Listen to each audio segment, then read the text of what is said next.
I remember as a police officer, one thing that we kind of determined was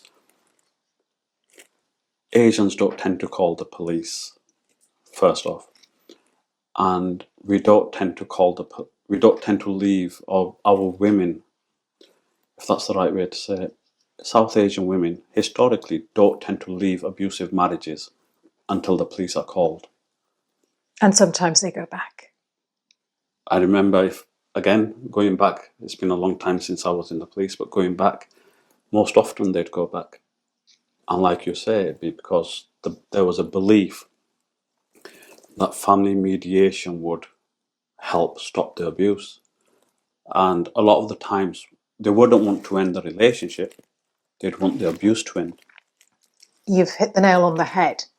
So I'm just going to pull it back a bit. So South Asian communities, we live as a community. The thought of the police driving up, down the road, parking outside your house and knocking on your door, God forbid, because then everybody would know that something untoward is going on in your four walls. So that's one reason not to involve the police.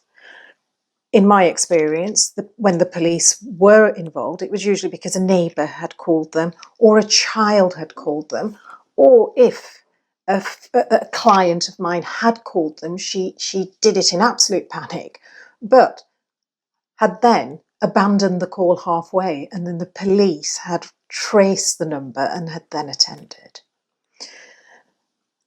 Again, my experience, quite often when the police attended, and you said you worked in the police force, sometimes you would take away the male person because an offence had been committed. It was obvious to see. Or if you had arrived after the event, you take away the male so that there's a cooling period. That's correct, yeah. To prevent a breach of the peace, it was called. Indeed. That's correct, yeah. Okay. And that then gives some thinking time. He's taken away, sometimes in handcuffs, sometimes not. And then quite often the females or the woman would think, oh, well, let that be a lesson to him.